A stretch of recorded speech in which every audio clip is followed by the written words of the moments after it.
I paid for everything at my grandson's party, but they forgot my seat.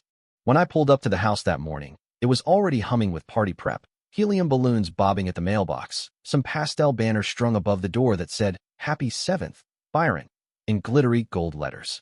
I parked at the curb, adjusting the collar of my cardigan in the mirror.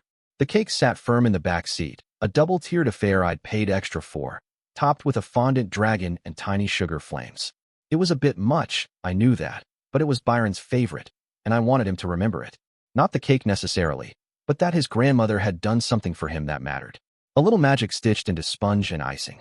I had wired over the funds weeks in advance. The bounce house, the magician, the professional face painter, even the giant trampoline Nova insisted on renting from a party company. Byron had wanted pirates. Nova overrode him with enchanted creatures because it looked better on Instagram. I didn't argue. That's not what I do. Inside, the house buzzed with laughter and high-pitched squeals. Kids darted past with blue tongues and butterfly wings on their cheeks. I waved at a few familiar parents, balancing the cake box in my arms as I nudged the door open with my hip.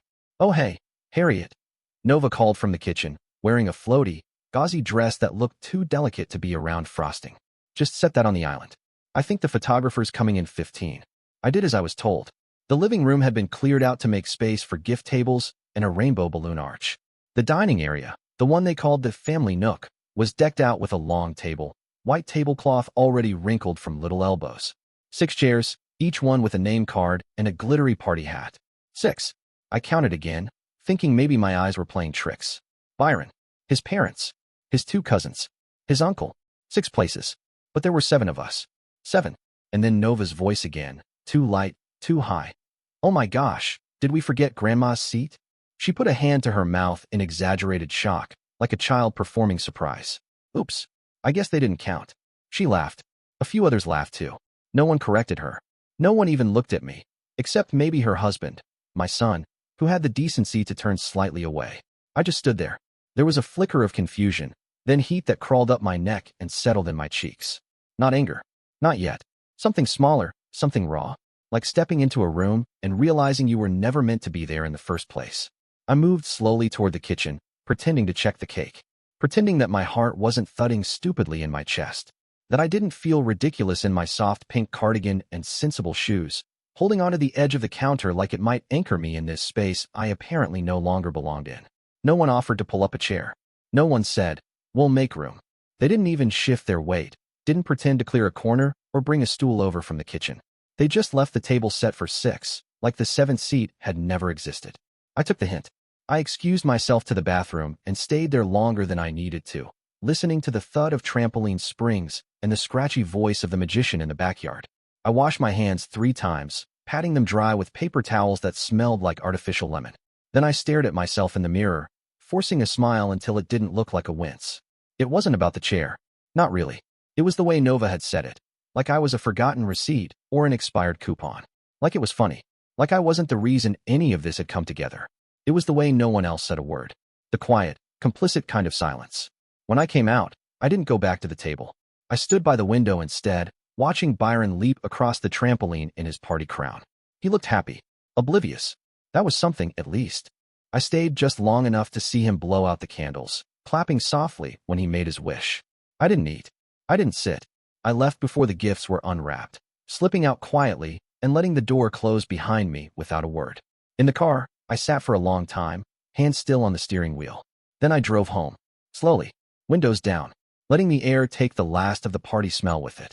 I stood there, pretending I hadn't heard it, pretending it wasn't about me, pretending that I wasn't standing in my own grandson's birthday party, watching my family laugh and sip punch and settle into their seats while mine remained non-existent. The joke Nova had made about me, not being counted, still hung in the air, sour and sticky like bad perfume. Nobody had addressed it since, and that silence had started to stretch into something heavy, something sharp, something I couldn't quite hold without it cutting back. I tried to keep my face neutral, the way I had when David came home with bad grades in high school, and tried to lie about it. A long, slow exhale, eyes focused slightly past the mess. I had learned a lot in my years, how to hold tension like it wasn't there, how to swallow embarrassment until it settled into some quiet corner of the body. But this felt different. This wasn't awkwardness. It wasn't forgetfulness. This was something deliberate. I could feel it. The pointed absence. The quiet agreement in the room that I could just stand there, that I could just float around like an afterthought. Like clutter. David caught my eye finally. He didn't say anything, just gave me this small, tight-lipped smile and a little shrug, like his hands were tied, like he was a passenger on this ship too. I looked at him, my son, the boy I raised, and waited for him to do something, say something, claim me as part of this event. But all I got was that shallow nod. That weak, apologetic expression I'd started to see more often these days. It said, I know this is wrong, but I'm not going to fix it. I'm not going to make it better. I'm not going to make it stop. Nova reappeared a few minutes later, this time holding a flute of sparkling water and moving with that rehearsed, breezy energy she always wore at social things, the kind of energy that never fully let you in. Harriet, she said, like she was still trying to remember my name. We can set you up over there, closer to the bar. It's actually a really nice little spot. Good view of the backyard. She gestured to a small side table with 2 stools, one of which had a wobbly leg and a faint ring from someone's forgotten drink. It was next to a stack of pizza boxes and a tray of half-frosted cupcakes. There was no place setting, no party hat, no name card, just the implication that this was enough for me. Closer to the bar, she said again, as if that made it somehow luxurious. As if I hadn't paid for the goddamn bar. I felt it then, this slow unfurling inside my chest, like something twisting free that had been knotted for years. Like a rubber band finally snapping from too much tension. I nodded once, tightly, just to move the moment along. I walked over to the stool like I didn't mind. Like I had chosen it. Like I wasn't fighting the urge to turn around, walk out the front door, and keep driving until the town was behind me. I sat. I sat and watched them laugh. I sat and watched them pass the good plates to each other and refill their drinks and pass Byron around like a party favor. I sat and listened to Nova talk about the caterer like she had anything to do with it. I sat and felt something leave me. Like a tide pulling back. Like warmth draining from the limbs. It hit me slowly, but deeply. I wasn't part of this. Not really. Not anymore. I was just the one who funded it. The one who sent checks and confirmation emails. The one who made sure everything showed up on time. To them, I wasn't a guest. I wasn't family in the way they were. I was the wallet. The checkbook with lipstick and orthopedic shoes. I was the purse in the corner they rummaged through when they needed something and zipped back up when they didn't. I looked around and saw it for what it was. Not just this party, but all of it. The birthdays. The holidays. The vacations I wasn't invited to. The photos I was never in. The plans they made without me. And the polite thank yous that always came with a receipt's worth of gratitude. They loved what I gave them, not who I was. And that realization didn't feel like sadness. It felt like vacancy. Like walking through a house you once lived in, only to find the furniture gone. I stayed long enough for Byron to open my gift, a watercolor set in a leather-bound case.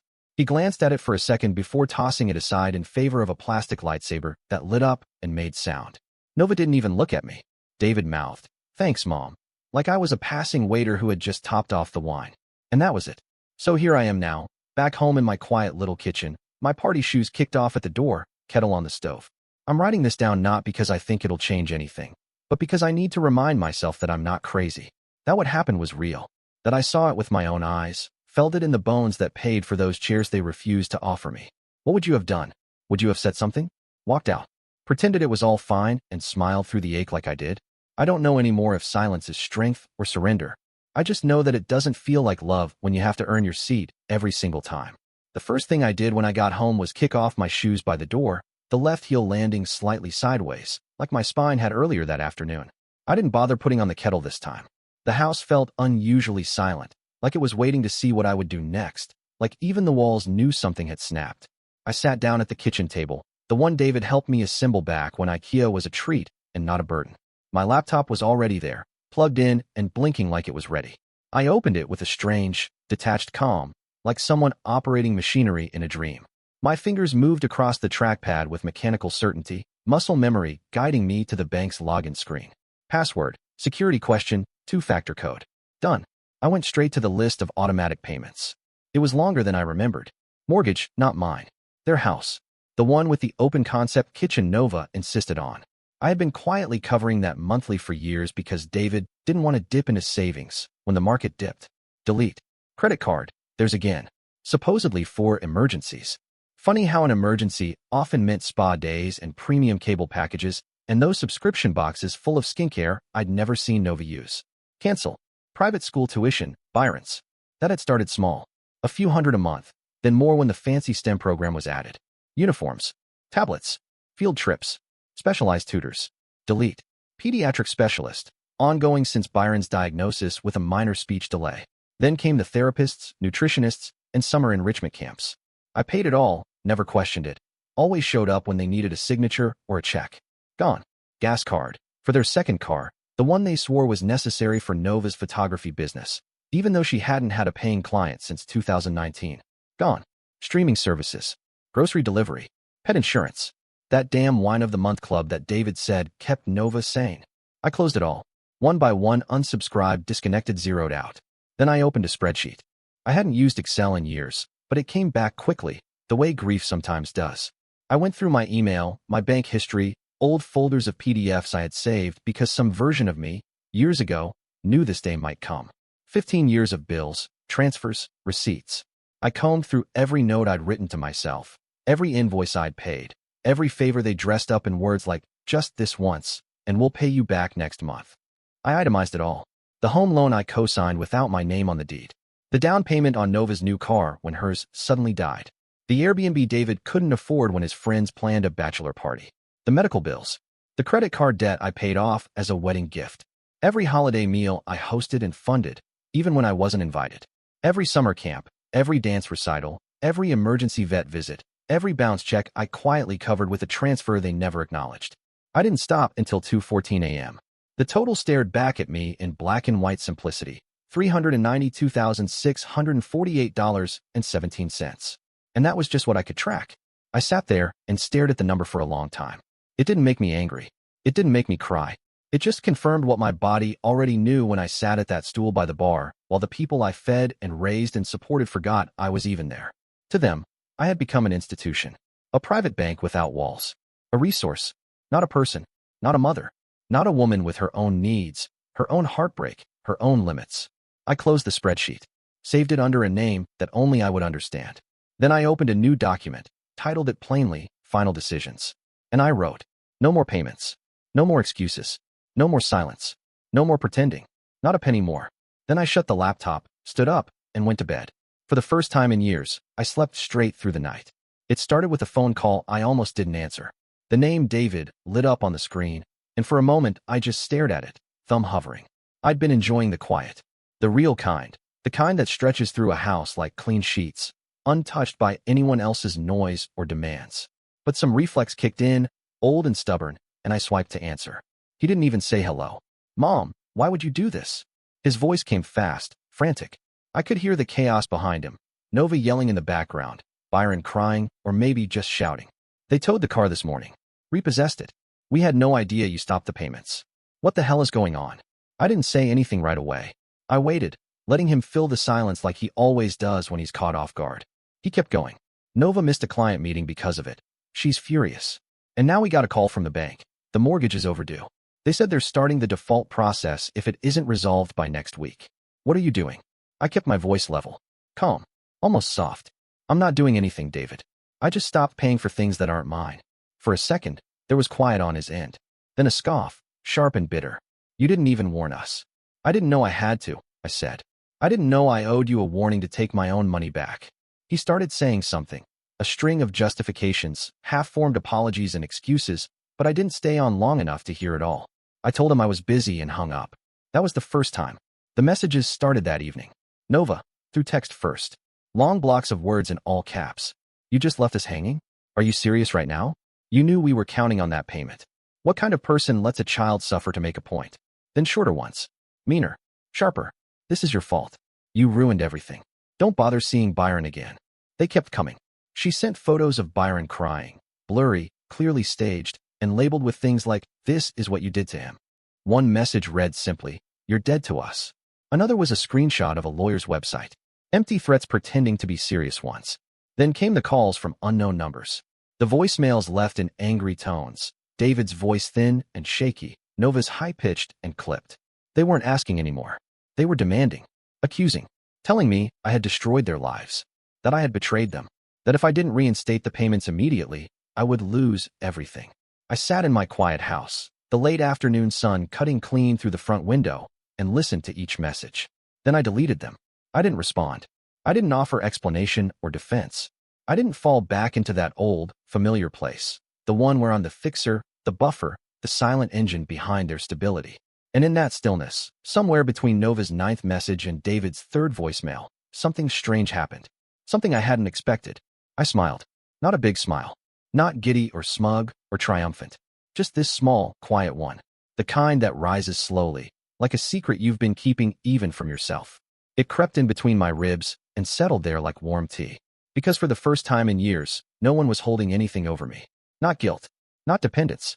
Not love warped into obligation. They tried. Oh, they tried. Using Byron like a shield, a weapon, a bargaining chip. But even that didn't sting like it used to. I knew exactly what that threat meant now. It meant they thought the money was the leash. That I'd come crawling if they yanked hard enough. But I didn't. I sat there, in a house that was mine, with food I paid for and heat I didn't have to apologize for, and I felt more myself than I had in 15 years. They wanted me afraid. They wanted me ashamed. But all I felt was free. I heard her before I saw her. That high, breathy voice she always used when she wanted something. The one that danced on the edge of a sob before it ever reached one. I was in the kitchen, finishing dishes from a quiet lunch, when the knock came. Not a polite tap, not a neighbor's knock.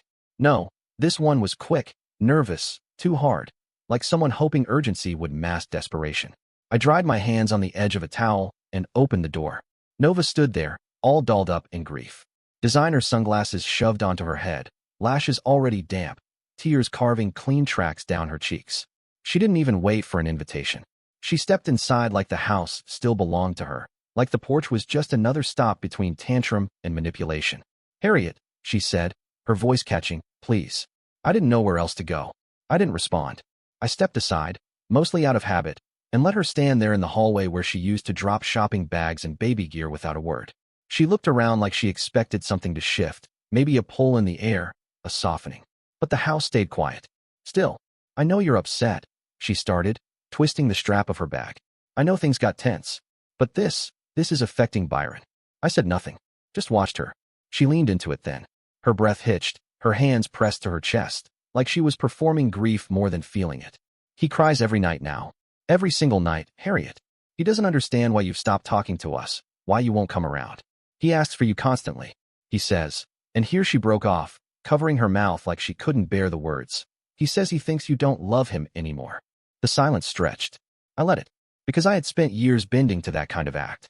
The trembling voice, the well-timed sniff, the weaponization of tears, always tied to a child, always framed like I was failing as a grandmother if I didn't open my wallet and pretend everything was fine. But this time, something in me held firm. I took a breath.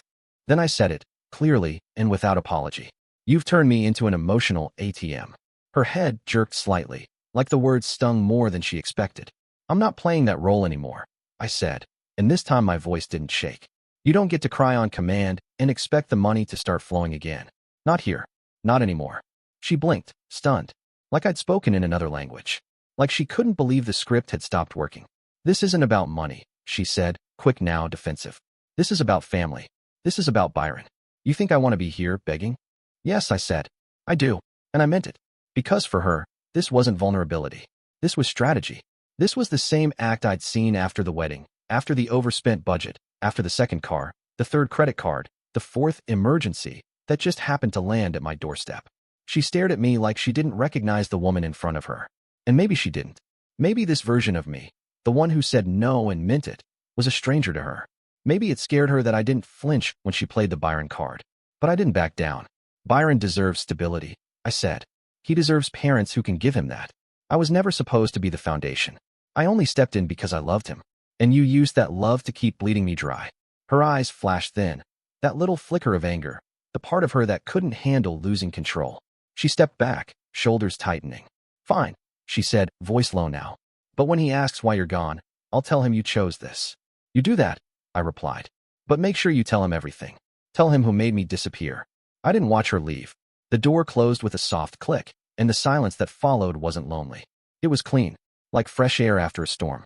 I stood there for a while, letting the quiet settle again, letting it fill the places I'd once emptied for them. And for the first time in a very long time, I felt like I had all of myself back. It didn't come as a surprise, not really.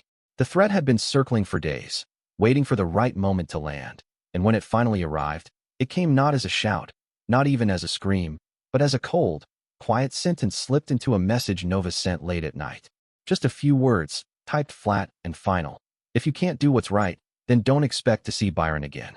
I read it once, then again, and then one more time, not because I didn't understand, but because I wanted to feel the full weight of it pressing into my chest.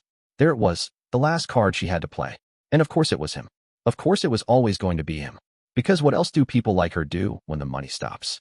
They reach for the closest thing that can still hurt you. It was morning when I finally responded. The kitchen was quiet, the lights soft, filtered through the curtains I sewed myself years ago. I made a cup of tea, sat down at the table, opened my phone, and typed slowly, deliberately, each word pulled from a place that wasn't angry anymore, just clear. If loving my grandson means funding your lifestyle, I wrote, then maybe I need to love him from a distance. I sat with that sentence for a long moment, my finger resting on the screen before I hit send. Not because I doubted it, but because it marked something. A before and an after. The line I'd never drawn before, finally drawn in ink. Not in guilt, not in fear. In truth, because I had spent too many years letting them define the terms. Letting them tell me that love was measured in dollar signs. That showing up meant paying up. That a grandmother's role was to fix everything they couldn't be bothered to handle themselves. I had believed that proximity meant connection, that buying them comfort was how I bought myself a place in their lives. But I see it now for what it was, a transaction, dressed up in sentiment, handed to me with a smile and a deadline. She read the message within minutes. I could see the little scene indicator blink to life. But she didn't respond. Not right away. And when she finally did, it was nothing but a thumbs-up emoji. Like it wasn't worth a real sentence. Like even now, she wanted to pretend she hadn't lost anything at all. But I had. I'd lost time. I'd lost years. I'd lost parts of myself I didn't know I was giving away, one auto transfer, one birthday check, one guilt-drenched favor at a time. And yet, as I sat in that kitchen with the sun coming through the curtains and the silence gently settling back around me, I didn't feel empty. I felt intact. Because for the first time, the very first time, I hadn't backed down. I hadn't folded. I hadn't offered a compromise to keep the peace while bleeding inside. I had spoken plainly. I had said no. I had put myself back into the center of my own life. And nothing had ever felt more like love than that. The silence came slowly, like a door being closed softly but deliberately behind you. And then, for a long while, nothing. No phone calls. No texts. No emails asking for help with forms or favors or money transfers.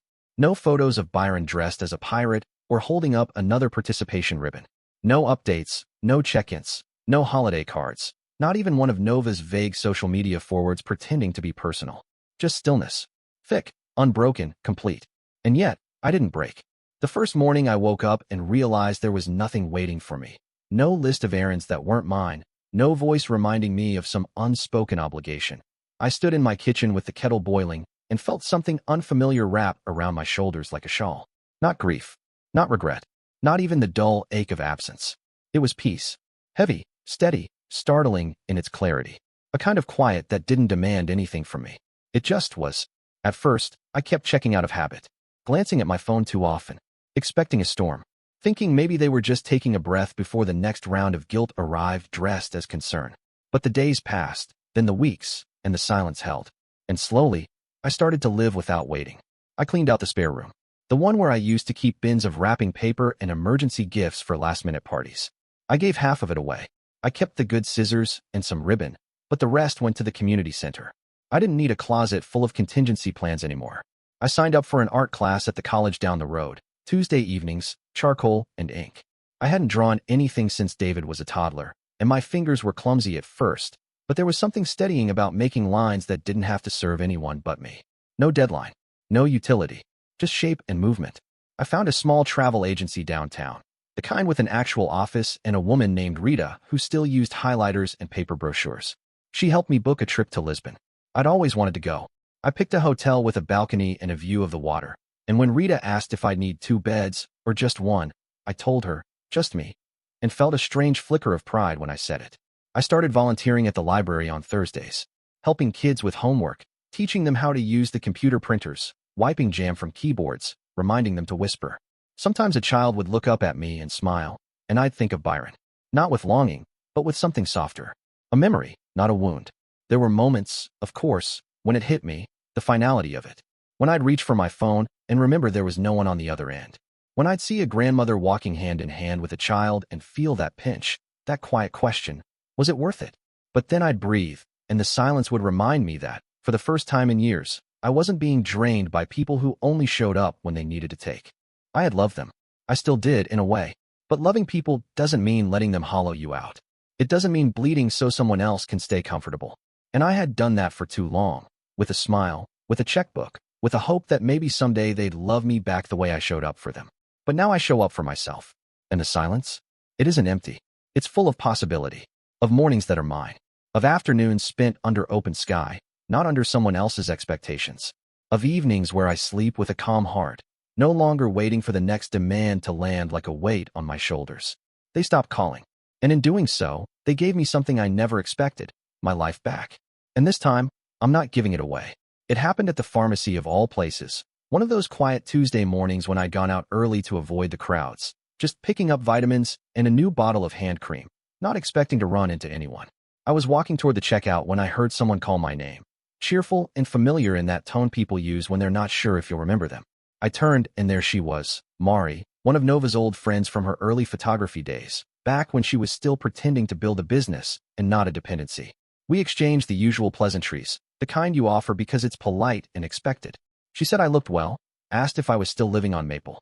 I nodded and smiled, already edging toward goodbye, when she leaned in with that conspiratorial laugh women use when they think they're being charming. I heard about everything, she said, eyes wide with exaggerated sympathy. I was shocked when I found out you finally cut them off. I mean, good for you, honestly. Nova always said you'd never grow a spine. I blinked, the words hitting like a slow slap. Not loud, not violent, just deliberate. Mari didn't notice. She kept going, oblivious, talking too fast, the way people do when they've already decided they're safe. We used to joke about it all the time. She'd say, "Don't worry, I'll ask the ATM," and David would laugh, say, "Yeah, just push the guilt button," and she spits out tuition money. You were like a running joke at our wine nights. God, remember that party last year? The big one for Byron? She told us you weren't coming. Said it was easier to keep things smooth without the overdraft guardian at the table. I didn't speak. I couldn't. My mouth was dry, my heart slow and tight in my chest. I stood there holding a paper bag full of vitamin D and scented lotion while this woman casually confessed that my humiliation hadn't just been an oversight, a careless slip, a single cruel moment. It had been sport, entertainment, something shared and repeated with laughter behind closed doors. Mari must have noticed something shift, because her smile faltered and she reached out like she could rewind what had just spilled out of her mouth. Oh, I mean, she didn't mean it like that. You know how Nova is, she exaggerates. It was all in fun, and David was just going along with it. That's what stuck. David, my son, he knew. Not just about the seat at the party or the vacations or the bills. He knew about the jokes, the mockery, the way they reduced me to a punchline, a transaction, a walking wallet with a soft voice and a strong PIN code. And he laughed with them. That moment, right there in aisle 4, beneath a flickering fluorescent light, next to a rack of discounted candy, was the final piece. The last puzzle edge I hadn't wanted to believe. Not just neglect, not just manipulation. They had mocked me, celebrated my compliance, built jokes around my kindness like it was some kind of family tradition. I didn't say goodbye. I didn't nod or smile or pretend to forgive what I couldn't unhear. I just walked past her, left my items on the counter, and stepped into the morning air like I'd just crawled out of something rotten. And as I stood there, with the sun low and golden on my shoulders, I felt something close around me. Not sorrow, not anger. Just the truth. Cold and complete. I had not misunderstood. I had not overreacted. For years, I had been handing over pieces of myself to people who were laughing as they took them. And now I was done. Completely. Finally. Done. I saw the car before I saw him. That same silver SUV they used to borrow for weekend trips I always ended up paying for. Parked awkwardly on the edge of my driveway like it didn't belong there, like it wasn't sure if it had permission. I had just finished watering the flower beds and was wiping my hands on an old kitchen towel when I glanced up and saw him stepping out of the passenger seat. Not Nova. Not David. Him. Byron. Not the boy I remembered. Not the little whirlwind in dinosaur pajamas or the sticky-fingered child who used to curl up beside me with picture books, but taller now, leaner, his face sharper, his walk slower. There was something careful about the way he approached, like he was afraid too much noise might send me back inside. I looked past him, toward the car, and there was David, sitting in the driver's seat, engine running, staring forward like the windshield owed him an answer. He didn't move, didn't wave, just sat there. But Byron came anyway. He walked all the way to the front steps, his shoes crunching softly on the gravel, his hands shoved awkwardly into his jacket pockets. He didn't look at his father. He looked at me. We stood like that for a moment. Me on the porch, him at the edge of it, not speaking, just measuring the silence between us. Then, softly, like he'd rehearsed it 100 times but still wasn't sure if it was the right thing to say, he asked, "Do you still love me, Grandma?" The breath caught in my chest like it had tripped over something. I felt it, thick and rising, pressing against my ribs as my throat closed with the kind of grief you don't shout about. The kind that just swells quietly under your skin and makes your hands tremble. I wanted to say yes right away, loud and full and unashamed. But I couldn't speak for a second. I nodded first. Then I reached for the railing, steadying myself, not because I was dizzy or unwell, but because it felt like something was opening in me again, something I'd boarded up a long time ago. Yes, I finally managed, and my voice was barely a whisper, but he heard it. I know he did. Yes, Byron, I still love you. The tears stung behind my eyes, but I didn't let them fall. Not yet. Not while he was standing there with his shoulders pulled in like armor. I didn't want him to see me weep and think it was a wound. I wanted him to know that even after everything, the silence, the threats, the cheap cruelty dressed up as parenting, there was still a space in me that had always belonged to him. He didn't rush forward. He didn't cry. He just stood there, nodding once, jaw tight like he wasn't sure what came next, like the words had cost him something to say and he didn't know if he'd be welcomed back for spending them. And that's when I knew this wasn't a stunt. This wasn't a test. This wasn't David's guilt or Nova's performance. This was Byron, all on his own, showing up on my porch because something inside him still knew where love used to live. And now, maybe, where it still did. He started coming on Saturdays. No announcement. No fuss. The first time, I thought maybe it was a one-off. Maybe David had dropped him off to ease some guilt I wasn't supposed to know he carried. But when Byron showed up again the next weekend, this time with a book under his arm and a thermos of hot chocolate, I understood it wasn't anyone else's idea, but his. It became a quiet rhythm, our own small ritual. He'd arrive around 10, knock lightly like he didn't want to disturb the walls, and I'd be waiting. Sometimes with muffins, sometimes with blank paper and pencils, sometimes with nothing but the warmth of the door open and the kitchen filled with whatever was baking or brewing. We didn't talk about Nova. We didn't talk about David. We didn't talk about the year in between, not at first. There was no need. The silence had already done the work. We started instead with small things, music, favorite snacks, why he suddenly liked history more than science, what book he'd been reading, and how I always cheated at card games without meaning to. He helped me in the garden. We made omelets from scratch. I taught him how to sew on a button and how to check if a cake is done without a timer. He asked questions he hadn't asked before, real ones. What love looked like when no one was watching. Whether it was possible to start over without apology. If you could still be part of someone's life even if you'd once disappeared from it. I didn't answer everything. Some things I let him find on his own. I never gave him money. I never offered. And he never asked. Not once. That was how I knew something in him had shifted, something real and quiet that no one had forced into him. Something that came from whatever had lived in the silence of that lost year. What he wanted from me now wasn't things. It wasn't gifts or solutions or the soft safety net I used to stretch beneath everyone else. What he wanted was something no one else had been willing to give him without an agenda, presence, honesty, and space that didn't come with conditions. One Saturday, he handed me a folded note on plain white cardstock. No glitter, no cartoons, no emojis. Just his handwriting, a little uneven, like he'd written it quickly before changing his mind. "Thank you, Grandma," it said, "for showing me that real love doesn't cost anything." I ran my fingers over the ink like it might vanish if I blinked too fast. I keep that card tucked inside my recipe book now, right next to the dog-eared page for my apple crisp, the one he always asks for when the weather turns cold. I don't hear from Nova. I haven't heard from David. There are no more cold calls, no guilt-laced voicemails, no unexpected bills or desperate texts pretending to be concerned. The quiet is different now. Not absence. Not punishment. Just the sound of a life returned to itself. I no longer fund their illusion of family. I no longer pretend that sacrifice without love is something noble. I don't chase what's gone. I live. I take art classes on Tuesday nights. I volunteer on Thursdays. I read books I never made time for. I bake things that don't need to impress anyone. I say no when I mean it, and yes only when it comes from peace. I speak softer now, but I carry myself differently. And every Saturday, my grandson comes home to me. Not because he needs something, but because he chooses to.